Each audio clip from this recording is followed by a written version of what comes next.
Bonsoir à tous, très bonne année, heureux de vous retrouver pour ce premier 19h de la nouvelle année 2017. À la une de l'actualité, le monde célébrait hier ce passage vers la nouvelle année avec ses festivités, cette nouvelle année donc, qui ont marqué les capitales et les grandes métropoles de la planète. Nous y reviendrons avec des images et de l'ambiance. Réveillon meurtrier en Turquie. Un homme déguisé en Père Noël a ouvert le feu dans une discothèque d'Istanbul, tuant 39 personnes. L'Algérie condamne cet attentat et manifeste son soutien pour lutter contre le terrorisme. Mobilisation des services de sécurité, police et gendarmerie ainsi que la protection civile à Alger pour les fêtes de fin d'année. Des milliers d'agents ont été déployés pour assurer la sécurité dans la capitale. Et puis on connaît désormais la liste des 23 joueurs de l'équipe nationale qui participeront à la CAN du Gabon. Les grands absents de ce rendez-vous sont Karl Medjani et Sofiane Fourouli. L'entraîneur national fait appel aussi à des joueurs locaux pour cette compétition. Avant de développer ces titres, d'abord, le président de la République, Abdelaziz Bouteflika, a adressé un message de vœux au président de l'État de Palestine, Mahmoud Abbas, à l'occasion du 52e anniversaire du déclenchement de la révolution du 1er janvier. Le président Bouteflika a réaffirmé le soutien indéfectible de l'Algérie au peuple palestinien dans son combat pour le recouvrement de tous ses droits légitimes et l'établissement de l'État palestinien indépendant avec Al-Quds pour capitale. Le président de la République, Abdelaziz Bouteflika, qui a adressé aussi un message de félicitations au président du Conseil d'État et du Conseil des ministres de la République de Cuba, Raúl Castro Ruz, dans lequel il lui a fait part de sa satisfaction quant à la qualité des liens d'amitié et de solidarité et de coopération qui unissent les deux pays. Le président de la République, Abdelaziz Bouteflika, a adressé aussi un message de félicitations au président à titre provisoire de la République de Haïti, Jocelyn Privert, dans lequel il lui a renouvelé sa disponibilité à travailler pour le renforcement des relations entre les deux pays dans tous les domaines. Notez également que le président de la République a adressé un message de vœux à son homologue soudanais, Omar Hassan al-Bashir. À l'occasion du 61e anniversaire de l'indépendance de son pays, le président saisit cette occasion pour réaffirmer sa détermination à continuer d'œuvrer au renforcement des relations de coopération entre l'Algérie et le Soudan dans les domaines différents de coopération.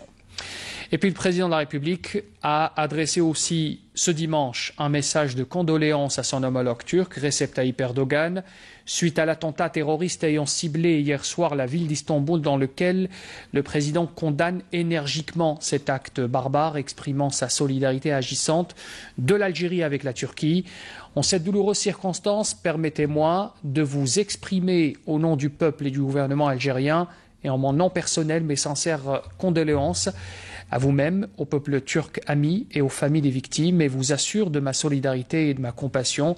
Ajoute encore le président dans son message, l'Algérie, qui a souffert du terrorisme barbare durant plus d'une décennie, mesure la souffrance du peuple turc ami et l'assure de sa solidarité agissante pour que la lutte contre le terrorisme soit la priorité de la communauté internationale.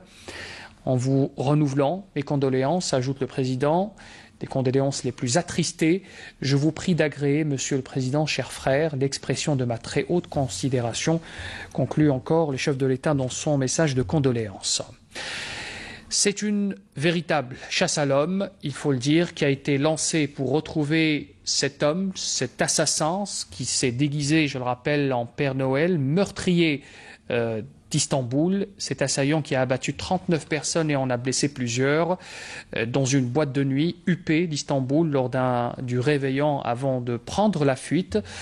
La Turquie est en deuil. En ce premier jour de l'année, on fait le point avec Malia Bali. C'est un début d'année endeuillé qu'a vécu Istanbul. La capitale turque a été secouée par un attentat contre une discothèque, faisant près de 40 morts, dont au moins 15 étrangers. L'attentat tant redouté après une année 2016 meurtrière a eu lieu dans une emblématique boîte de nuit stambouliote, le Reyna, où au moins un assaillant déguisé en Père Noël a tiré sur les personnes venues fêter le Nouvel An.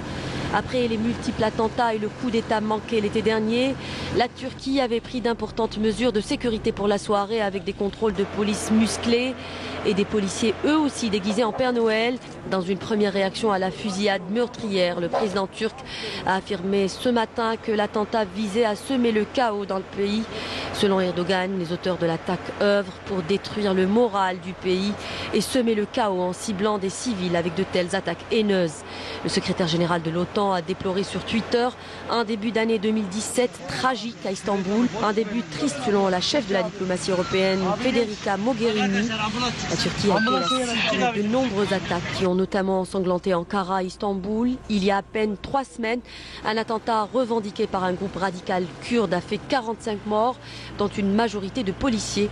Toujours à Istanbul, 4 touristes ont été tués et 36 personnes blessées en mars dernier sur la célèbre avenue Istiklal dans un attentat suicide revendiqué par l'EI, membre de la coalition internationale qui combat l'État islamique en Syrie et en Irak. La Turquie a déclenché en août dernier une offensive dans le nord de la Syrie pour repousser les terroristes vers le sud. En réaction à ces opérations militaires, l'État islamique a à plusieurs reprises menacé d'attentats la Turquie, une des principales cibles du terrorisme. Et sachez qu'aucune victime algérienne n'a été enregistrée pour l'instant suite à cette attaque terroriste. C'est ce qu'assure en ce moment le ministère des Affaires étrangères dans un communiqué. En venant vers l'actualité du pays, sachez que l'école des cadets de la nation de Blida est désormais ouverte aux filles. C'est une occasion qui est offerte donc aux élèves de la première année secondaire. Pour les conditions de recrutement, la candidate doit être de nationalité algérienne, née en l'an 2001 et après. Et elle sera bien sûr titulaire du certificat d'enseignement moyen, session juin 2016, avec une moyenne supérieure ou égale à 12/20. Les candidates sont subordonnées aussi à un concours d'accès qui comporte des épreuves écrites dans les matières de mathématiques, physique, technologie et langue arabe, ainsi qu'un test sportif. Les dossiers peuvent être déposés par la candidate accompagnée de son tuteur légal au niveau de l'école des cadets de la nation de Blida. Et nous entamons donc cette nouvelle année. Beaucoup d'entre vous ont célébré hier cette soirée du réveillon du 31. Un dispositif sécuritaire a été mis en place par les services de la gendarmerie nationale, notamment avec ces brigades de contrôle routier. 3500 agents ont été mobilisés rien qu'à Alger. Souhila Djebara. Comme chaque fin d'année, des mesures de sécurité et de prévention sont mises en place pour que le passage au Nouvel An se passe dans de bonnes conditions. Pour célébrer la nouvelle année, des mesures de sécurité ont été entreprises dans la wilaya d'Alger afin d'assurer la sécurité aux citoyens. Ces mesures ont été renforcées au niveau des principaux axes routiers de la ville, des complexes touristiques et les différents endroits publics où les familles se rendent pour les festivités. Ainsi, près de 3500 gendarmes sont postés un peu partout dans la ville pour veiller à la sécurité des citoyens. Je suis sorti en famille, on est venu de Louiba et on se sent vraiment en sécurité. On est sorti pour dîner, ça nous fait beaucoup de bien de nous sentir en sécurité. Je souhaite tous mes vœux de bonheur et de santé au peuple algérien et à tout le monde arabe. Pour ces fêtes, on est très content d'être là, en sécurité. Un dispositif sécuritaire renforcé à travers tout le territoire national pour assurer un réveillon inoubliable sous la belle étoile. Puis la police également mobilisée hier soir dans les zones urbaines. À elle seule, la capitale a mobilisé 5000 agents. Manal Boutouaba. Le passage à la nouvelle année a été marqué par une effervescence toute particulière dans les rues de la capitale. Magasins, restaurants et centres commerciaux sont restés ouverts jusqu'à très tard le soir pour l'occasion. Un moment spécial que chacun célébrait à sa manière. On a décidé de dîner dehors en famille. Là, on a fini de manger, on profite du moment, on se promène, on joue. Ici à Alger, je trouve que c'est super. Voilà. Et je dis à tout le monde bonne année, bonne santé. Les rues sont sécurisées et nous passons un très bon moment. La sécurité était effectivement au rendez-vous. Pas moins de 3000 membres des forces de l'ordre ont été déployés à travers la capitale. Des mesures qui viennent en supplément du dispositif permanent déjà existant. Des patrouilles piétonnes et mobiles ont été multipliées aux alentours des marchés, des locaux et des grands centres de commerce et de loisirs, ainsi que des stations de voyageurs, en raison de la grande affluence des familles en pareilles circonstances. Des radars et des patrouilles ont également été installés pour garantir la fluidité de la circulation et prévenir les accidents de la route. Les services de la Sûreté nationale de la Wilaya d'Alger ont mobilisé pas moins de 5000 policiers en tout. Ce dispositif est avant tout préventif et dissuasif également, avec une présence renforcée aux endroits notoires de regroupement de la population. Notre objectif est d'empêcher le crime de se produire, de sensibiliser et d'orienter également. La sécurité a été renforcée également dans les hauts lieux de tourisme, en l'occurrence les grands complexes hôteliers, ainsi que les représentations diplomatiques. On parlait il y a un instant de la police et de la gendarmerie qui étaient déployés donc pour cette soirée du 31 décembre. Sachez aussi que la protection civile a également mis en place un important dispositif pour assurer ce bon déroulement pour les festivités de fin d'année. Les pompiers étaient sur le pied de guerre pour effectuer des interventions rapides et efficaces. Malika Blal. Une fois de plus, la route meurtrière a fait des ravages. 4 personnes sont décédées et 14 autres ont été blessées dans 6 accidents de la circulation routière survenus en une journée à travers le territoire national, selon un bilan établi par la protection civile, et ce, malgré un important dispositif de sécurité mis en place, surtout en prévision des fêtes de fin d'année. À l'occasion de la célébration du Nouvel An 2017, la Direction générale de la protection civile a mis en place un important dispositif de sécurité, et ce pour le bon déroulement de cet événement, notamment par le renforcement des effectifs d'intervention de la protection civile au niveau de diverses unités opérationnelles et les postes de secours routiers. Des actions d'anticipation seront menées avec des équipes mobiles qui seront déployées sur le terrain au niveau des points noirs du réseau routier. Un programme de prévention et de sensibilisation a été également lancé récemment par le biais de médias.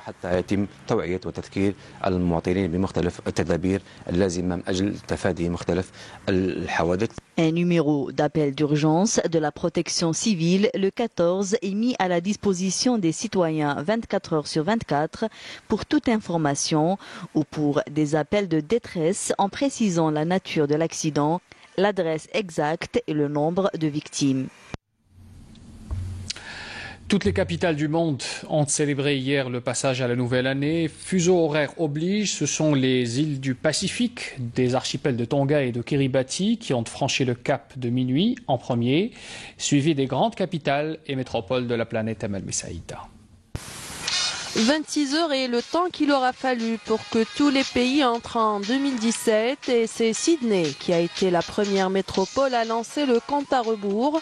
Plus d'1,5 million des spectateurs ont pu apprécier un spectacle de pyrotechnie. Mais c'est la ville d'Auckland en Nouvelle-Zélande qui a été la première ville à célébrer la nouvelle année 2017 2 heures plus tôt.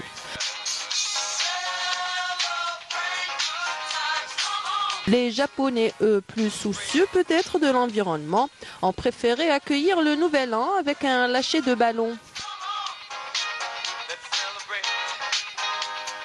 Le plus grand gratte-ciel du monde s'est lui aussi paré des plus belles couleurs. Burj Al Khalifa à Dubaï s'est illuminé à 00 heure pour offrir une prestation des plus spectaculaires.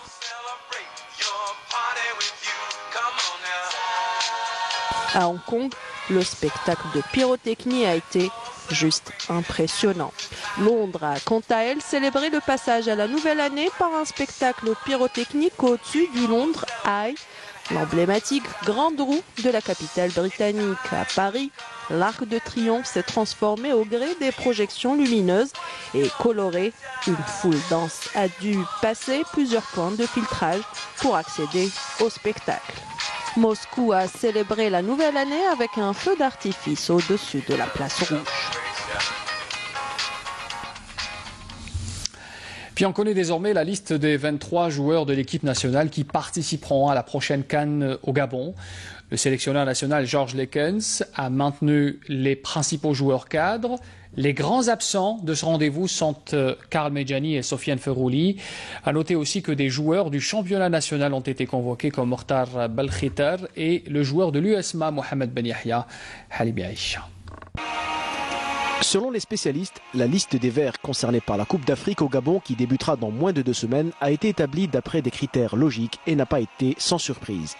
Le gardien de but, Raïs Wahab Mboulhi, a ainsi préservé sa place aux côtés de Malik Asla et Shemseddine Rahmani qui ont pris part au dernier stage de l'équipe. La défense a connu des changements de taille de la part du sélectionneur national Georges Likens avec la non-convocation du précédent capitaine Karl Medjani, présent depuis de nombreuses années. La défense a vu la titularisation pour la première fois du défenseur Mokhtar Belkhitar, le retour de Mohamed Rabi' Meftah et de Rami Ben Sebaini et la convocation de Mohamed Ben Yahya, défenseur de l'USMA. Les principaux cadres défensifs de l'équipe, à savoir Aïssa Mandi, Hicham Belkaroui, Yassine Kadamuro et Fawzi Roulem, ont été convoqués, ainsi que Jamaldin Mesbah qui revient de loin. Au centre, rien de nouveau avec la présence de Adlan Guedioura, Safir Taider, Nabil Bentaleb, Mehdi Abid et Yassine Brahimi, aux côtés de Rachid Razel.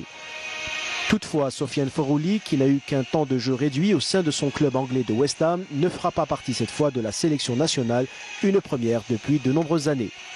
En attaque, Likens a opté pour la sécurité en sélectionnant Riyad Mahrez et Islam Slimani, les deux pépites du champion d'Angleterre en titre, Leicester, ainsi que Hilal Arbi Soudani, meilleur buteur des qualifications pour la CAN 2017, avec 7 réalisations en 6 matchs. 2 autres attaquants rejoindront l'équipe, à savoir Bardad Bounedjah et Sofiane Hani. Les 23 joueurs convoqués auront fort à faire pour tenter de remporter une deuxième Coupe d'Afrique qui leur échappe depuis 1990. Et un rappel des titres avant de vous quitter. Le Monde célébrait hier le passage à l'an 2017 avec des festivités qui ont marqué les capitales et les grandes métropoles de la planète.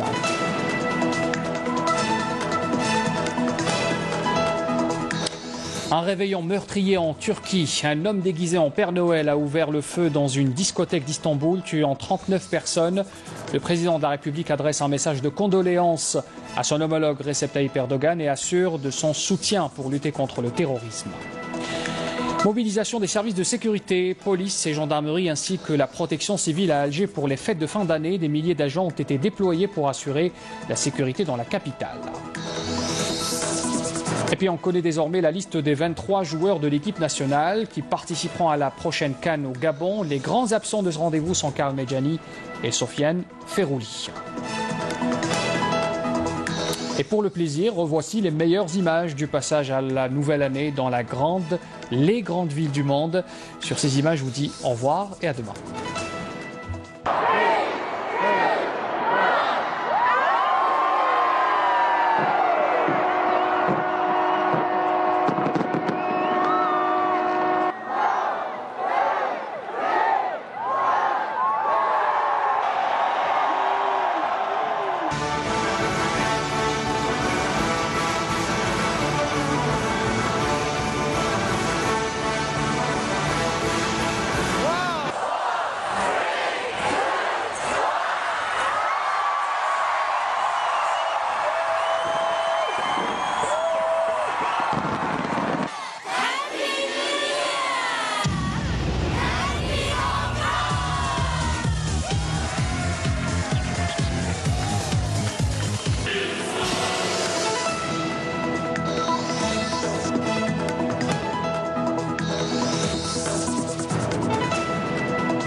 Bonsoir à tous. Eh bien, aujourd'hui, en ce 1er janvier, on a eu droit à un temps très agréable. Sur la majeure partie du pays, le soleil est resté dominant tout au long de la journée.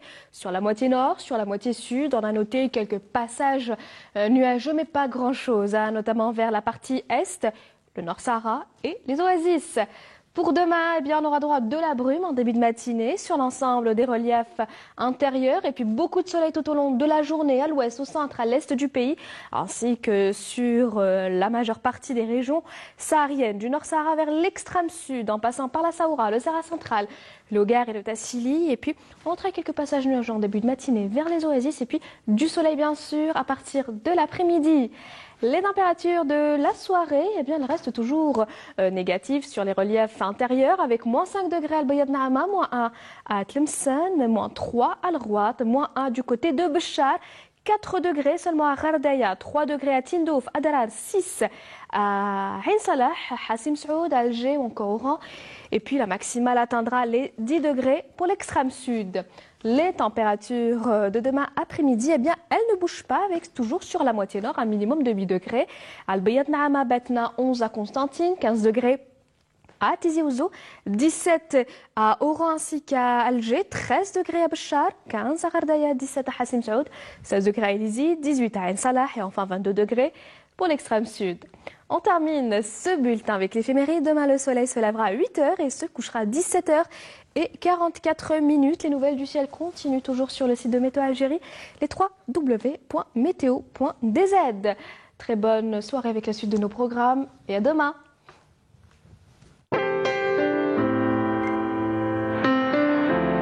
La météo vous a été présentée par Mobilis.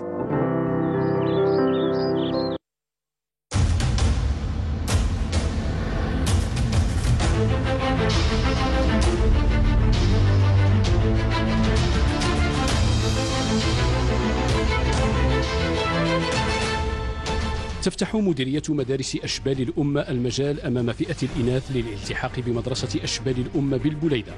الفرصة هذه متاحة لكل التلميذات اللواتي هن بصدد مزاولتهن للسنة الأولى من التعليم الثانوي. للالتحاق بمدرسة أشبال الأمة بالبليدة يجب أن تتوفر التلميذات على الشروط التالية: الجنسية الجزائرية، أن تكون المترشحة مولودة عام 2001 فما بعد، أن تكون المترشحة حاصلة على شهادة التعليم المتوسط لدورة جوان 2016 بمعدل يساوي أو يفوق 12 من 20، التمتع بالصحة الجيدة واللياقة البدنية، أن تكون المترشحة بصدد مزاولة السنة الأولى من التعليم الثانوي شعبة علوم وتكنولوجيا.